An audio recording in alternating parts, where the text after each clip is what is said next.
Is this thing on? Alright, let's get on with it. This is James Atkins speaking, former Grand Admiral of the Conquest. I'm sure some of you listening know about me, but the heads want me to put it on paper for future generations or some shit. Anyway, I was born back in 2122, just 21 years after the end of the Grand Revolution. The original United States of America got into a World War III with a lot of Europe and, surprisingly, Texas. When it ended, a new world had begun. The US was no more, now it was the Texan Federation and the States of the United Nation.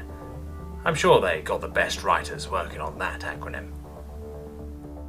Anyway, the Sun was a project on making a world run by everyone. The bureaucracy was destroyed, and unless you were actually making an effort, you got kicked out. There would be the usual three branches of legislative, judicial, and executive, but there was some big changes. First was that no one in legislative got paid. It wasn't uncommon to see the man or woman who decided your tax working at some restaurant.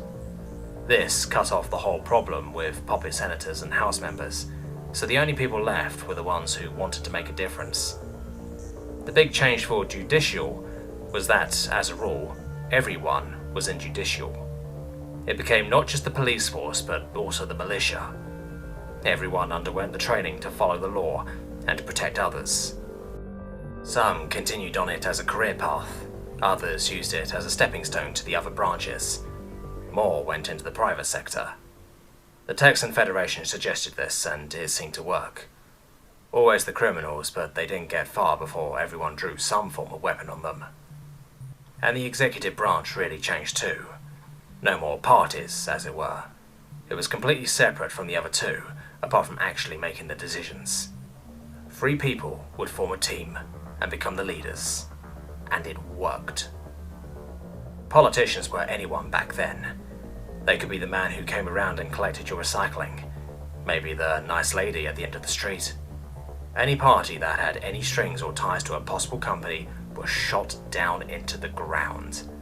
It just became a question of whether Quinn Barkley, a librarian, or Jennifer Springs, a law student, would become the president. Looking back, I'm surprised it didn't fail.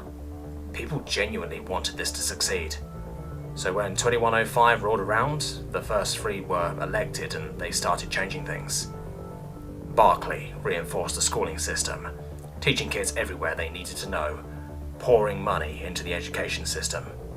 Springs took a task force of bored lawyers and students and started reforming the law as people knew it, removing the loopholes lying around for anyone to use. Though we all really remembered one, Tony Remington.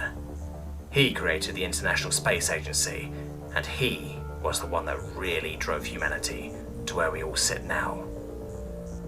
ISA started researching further into new technologies we could use for space travel. The Grand Revolution, World War III, had, like the wars before it, revealed another wealth of ideas and technologies for humanity to develop. Fusion energy, cryo-refrigeration, and atmosphere creator. But the one that let us finally travel to the faraway stars was the warp drive, our solution to faster than light.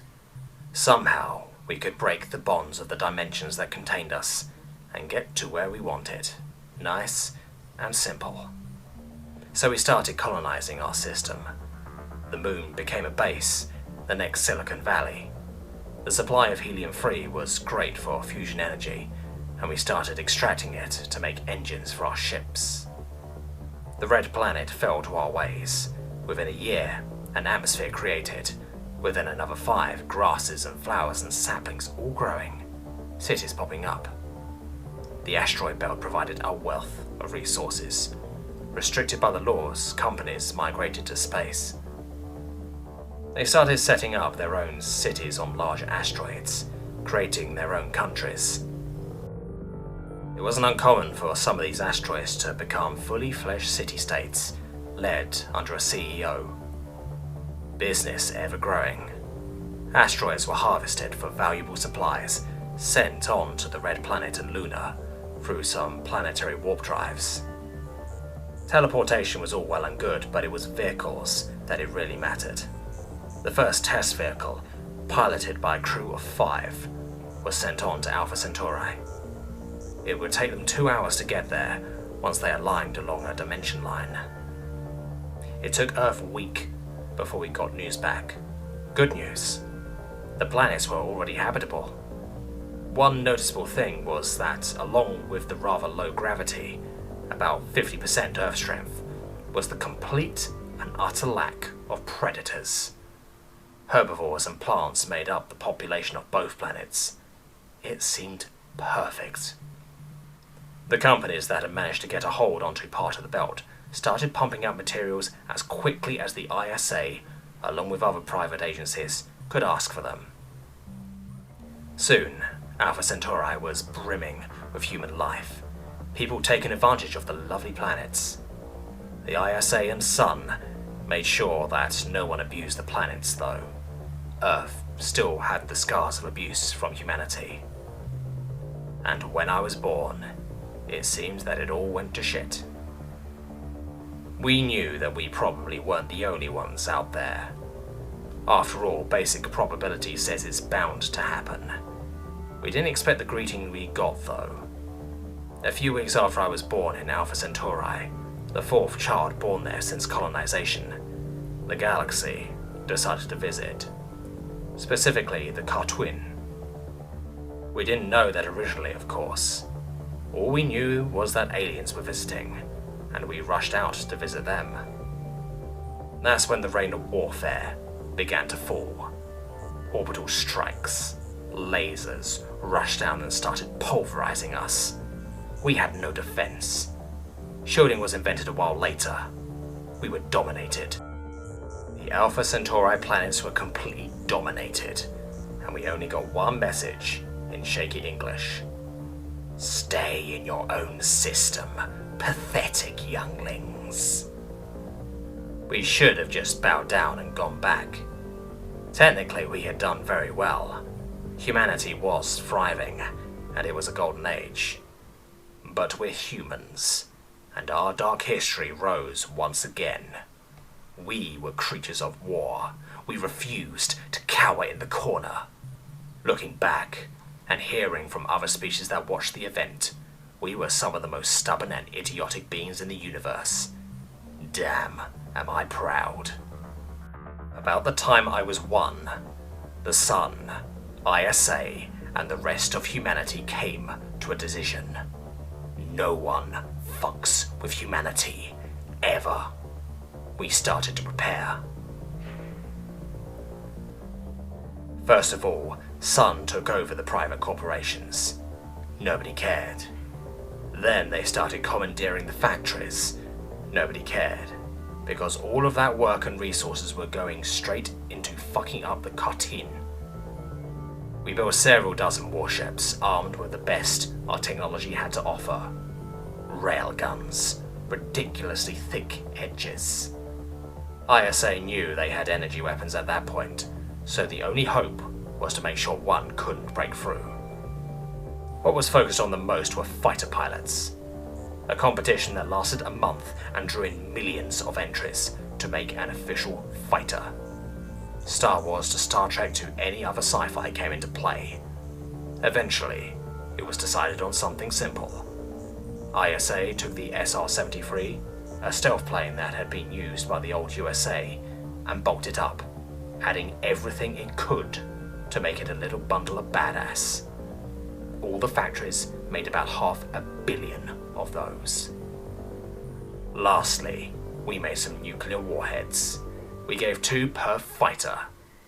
There was originally a worry that some would be scared of essentially being strapped into a small metal coffin, but there was no end to the volunteers. Millions upon millions came in, asking, no, demanding to be a fighter. Eventually, we left the system, and Dimension jumped over to Alpha Centauri. I'm sure every last person on board was shocked at what they saw. The 2 beautiful planets were wrecks, splintered apart like a mining vessel would split an asteroid.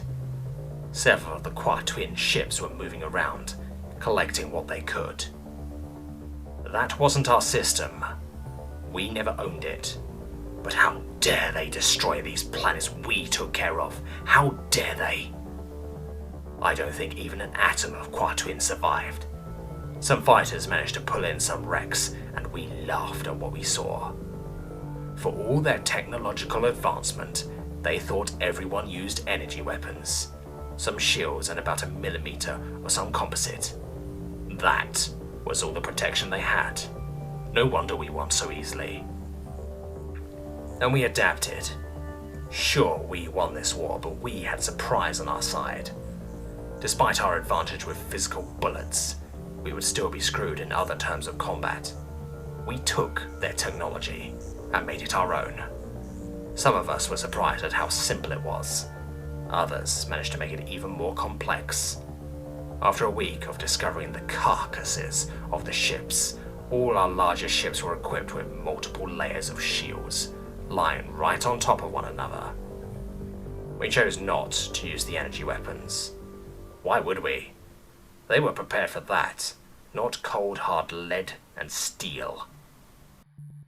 Eventually, another group of Qa'tuin came. A few fighters were sent out to go on board and take what they could. Our shields worked remarkably well, despite the fact that these ships were a bit larger than our own Mother-class ships. A story I heard a while back from one of those fighters was the first reaction to seeing the aliens up close. He had landed on the side of the ship and cut a hole through, and jumped in. They were these spider-like centaurs, torso sitting on a hairy set of legs. He said they was like snapping a Twix in half. They couldn't put up a fight. One had shot some kind of sonic boom at him, and it only made him stumble a bit. Not a single Qa'tuin aboard that ship survived. Not a single one out of 781. One was brought in, though, from another ship. It was there we learned the name of their species, and what they wanted. The aliens seemed in shock that we had managed to fight back. They were large players in the galaxy, apparently. After taking their ships, we sent out a message using their radio system. We are humanity. The Qa'tuin attacked us when we spread to Alpha Centauri. We will get revenge. If you stand in our way, prepare to fall. From there, we managed to get some coordinates for their other systems. We dimension jumped over and managed to find ourselves right in the middle of a rather large army of their ships. 100 Mother-class, 200 destroyers, and several thousand battleships. We had about 60 Mother-class, 2 of their ships, and 500 million fighters. Even though I was 2 at the time, my sources tell me that we wiped them on the galactic floor. We did lose about 23 fighters though, so there's that. Our armies landed on their planet ready to storm it. When we discovered it was an enslaved planet of another race a lot like ours. Apparently the Qa'tuin had taken them as their servants a few decades back, and they had no way to fight them. So we put down our guns and got out the plows. Taking about 3 months, with the help of a lot of soldiers, we rebuilt their planet. We built them houses, wells, anything to help them survive. We opened a museum to help them remember the war. And a few factories, if you don't mind. They didn't. We got the message then from another group. Not the Qa'tuin this time. Here's the transcript. This is illegible. Of the Tyur. You have fought against the Qa'tuin, our allies. If you do not surrender within something like a month, then we will remove you from the universe. We paid no attention, apart from a quick reply saying, well, the Qa'tuin started it. We're just making sure they're paid fully. In those months, we learned a lot about the rest of the galaxy, but also a lot about ourselves. We lived on a death world, they said. A world so hostile, with such an extreme environment, and nothing sentient could possibly come from it. And come from it we did. We learned we were the strongest of all the species, thanks to the high gravity of Earth. We learned about our abilities, about adrenaline, possibly the most dangerous drug in the galaxy, and about oxygen, the poison. And they learned that if someone wronged us, then they wouldn't survive very long. We showed them our good side, about forgiveness and love. We showed them our understanding that the Qa'tuin were not going to survive as long as we were alive. I think what really amazed them was just how we never dedicated ourselves. Jack of all trades, master of none. Our art, our music, our lives were filled with anything and everything. We taught our kids to choose what they wanted to be, rather than force it upon them. But it didn't need to be forced, since nothing united humanity better than a common cause. That was the Qa'tuin. And the real war began. When I entered primary education, I had seen a lot of war. I had barely survived the Alpha Centauri attacks, and yet I was stronger because of it. The only thing I wanted to do was help in the war. It lasted a long 50 years. From the official starting date of 2110 to 2159, we dominated. We took their systems and rehabilitated them, giving back everything to the slaves that the Qa'tuin had taken. When I entered the ground unit division, I took part in the homeworld fight. The Qa'tuin and some of their closest allies armed themselves and waited for us to come. They knew we could nuke them easily if we got within range, so they kept all their guns focused. So the grunts slipped through the cracks of the orbital drop containers. We were given a bag of zip ties and a sword. Why the sword?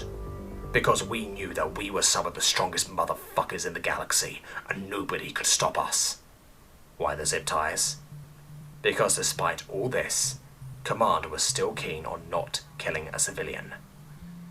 I killed about 1,000 of the Qa'tuin that day. I ran out of zip ties too. And so our revenge was complete.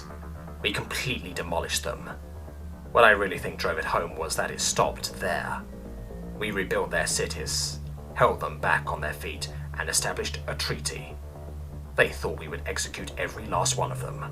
So did I, to be honest. But at the end of the day, it was done. So we helped them.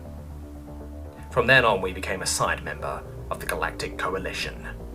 The aliens knew of humans. Our trade was sought, for our extensive network of willing allies and planets let us bring in supplies from all over. But one rule prevailed: do not fuck with humanity. Look at the time. Anyway, this is the history lesson from me, I guess.